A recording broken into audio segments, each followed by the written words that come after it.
गम होता, परेशानी होती, वो सरकार के चेहरे का दीदार करते, अल्लाह परेशानी को, गम को दूर फरमा देता। तो एक दिन सरकार वक़ार सल्लल्लाहु अलैहि वसल्लम फजर की नमाज पढ़ाई।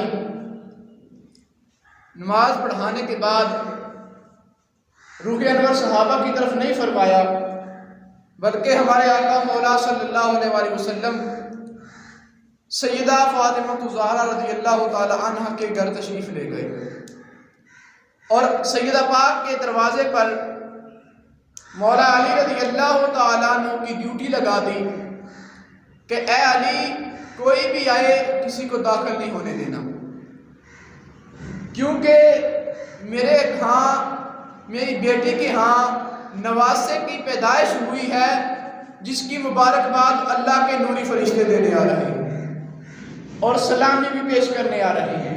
लिहाजा पहले फरिश्ते आ जाएं, फिर बाद में सबको उनकी ज़ियारत का शर्फ हासिल होगा। हमारे आका मौला सल्लल्लाहु अलैहि वसल्लम सैयदा पाक के घर तशरीफ़ ले गए, इमाम हुसैन को गोद में उठाया, आपके कान मुबारक में अजान दी और फिर अपने लआब दहन की गुड़ती इमाम हुसैन रज़ियल्लाहु ताला अन्हु को दी। तो कितनी शान है इमाम हुसैन रज़ियल्लाहु ताला अन्हु कि वो नबी जिसके पसीने से खुशबू आती है, वो नबी जिसके पसीने से खुशबू आती है, उस नबी अलैहिस्सलातु वस्सलाम के लआब दहन की गुड़ती इमाम हुसैन रज़ियल्लाहु ताला अन्हु को दी गई। फिर इतनी देर में हज़रत अबू बकर सिद्दीक़ रज़ियल्लाहु ताला अन्हु आ गए, आके कहने लगे, अली मुझसे रहा नहीं जाता, हजूर का दीदार करना है। मौला अली रज़ियल्लाहु ताला अन्हु ने फरमाया, ऐ अबू बकर, अभी आप अंदर नहीं जा सकते। अर्ज किया, क्यों? फरमाया, आका अलैहिस्सलाम ने मना फरमाया। फिर इतने में उमर फारूक रज़ियल्लाहु ताला अन्हु आ गए, उन्होंने भी कहा कि मुझे इजाज़त दें। फरमाया, नहीं, सरकार ने मना फरमाया। इतनी गुफ्तगू हो रही थी तो आका मौला सल्लल्लाहु अलैहि वसल्लम बाहर तशरीफ़ लाए। जब सरकार बाहर तशरीफ़ लाए तो सुना कि मौला अली रज़ियल्लाहु ताला अन्हु सहाबा कराम से फरमा रहे हैं कि मेरे घर बेटे की पैदाइश हुई है, जिसकी मुबारकबाद देने के लिए अल्लाह के नूरी फरिश्ते आए हैं और 24,000 फरिश्ते आए हैं। इतनी बात हुई ना तो हमारे आका मौला सल्लल्लाहु अलैहि वसल्लम ने फरमाया, ऐ अली, तुमको फरिश्तों की तादाद का कैसे पता चला? अर्ज करने लगी, या रसूल अल्लाह, जब फरिश्ते आए थे ना तो साथ में अपनी तादाद भी बता रहे थे। तो फरिश्तों की गुफ्तगू जिसको मालूम हो जाए, जो फरिश्तों को देख ले, उसे मोहम्मद का भाई नहीं कहते। तो आका अलैहिस्सलाम ने फरमाया, अबू बकर, मैं तुझे एक अजीब वाक़या ना सुनाऊं? अर्ज करने लगे, या रसूल अल्लाह, इरशाद फरमाएं। फरमाया कि जब फरिश्ते मुबारक में ले आ रहे थे तो उन फरिश्तों के साथ एक ऐसा फरिश्ता भी आया जिसके पर जले हुए थे, ना पांव थे ना हाथ थे। तो दरियाफत फरमाया कि तुमको क्या हुआ? अर्ज करने लगा, या रसूल अल्लाह, मैं उलुल अज़म फरिश्तों में से था। तो एक दिन मैंने आसमान से नीचे की तरफ झांका तो मैंने अल्लाह का एक बंदा देखा कि जो माजूर था। तो मैंने कहा कि ये जिंदा रह के क्या करेगा? बस इतनी बात की कि मेरी पकड़ होगी। अल्लाह ने अताब फरमाया, मेरे पर भी जल गए, हाथ पांव भी सलब हो गए और मैं जजीरा अबू मास के ऊपर कई सालों पड़ा रहा।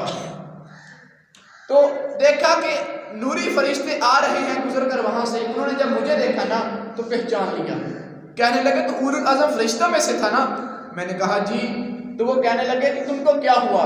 फरिश्ता कहने लगा, मैंने अपना वाक़या उन्हें सुनाया। तो वो फरिश्ते कहने लगे कि आज इमामुल अंबिया के यहाँ नवासे की पैदाइश हुई है, तुम हमारे साथ आओ, हो सकता है कि उनके सदक़े में अल्लाह तुम्हें माफ़ फरमा दे।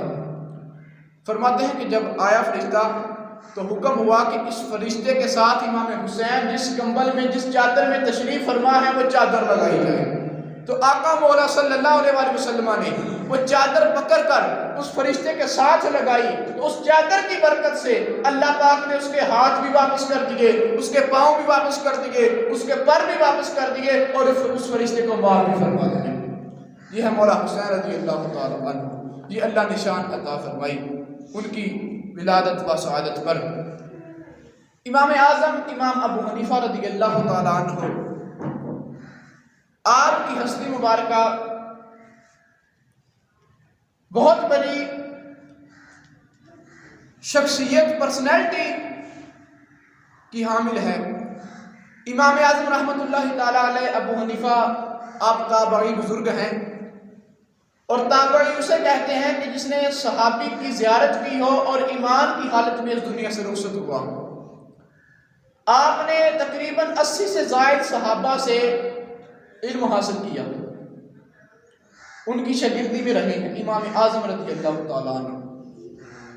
आज लोग कहते हैं कि जनाब तकलीद क्या है, एक हाथ में कुरान है दूसरे में हदीस है, अब किसी इमाम की तकलीद की जरूरत नहीं है, खुद कुरान से मसले निकालो।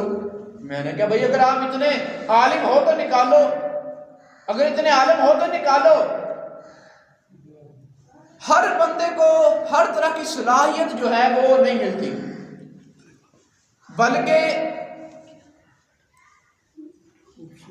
बल्कि जी अल्लाह तबारक व तआला की खसूसी इनायत होती है। अल्लाह पाक की खसूसी इनायत होती है अपने कुछ बंदों पर कि उनको अल्लाह ने फ़काहत भी अता फरमाई होती है। अब इस पर दलील क्या है, तकलीद पर, इज्तिहाद पर दलील क्या है? हज़रत मुआज़ बिन जबल रज़ी अल्लाह तआला अन्हु को जब आका सल्लल्लाहु अलैहि वसल्लम ने यमन का गवर्नर बनाकर भेजा, फरमाया ऐ मुआज़ फैसला अगर कोई आ जाए तो किससे करोगे? अर्ज करने लगे मैं उस फैसले को अल्लाह के कुरान में ढूंढूंगा। अब फरमाया अगर उसमें ना मिले, बात काबिल गौर है, हर शय का बयान कुरान कह रहा है कुरान में है, लेकिन सरकार फरमा रहे हैं अगर उसमें ना मिले, ये नहीं उसमें है नहीं, लेकिन ढूंढने वाले चाहिए। मैं अगर ना मिले, फरमाया मैं अल्लाह के महबूब की अहादीस मुबारक से तलाश करूंगा।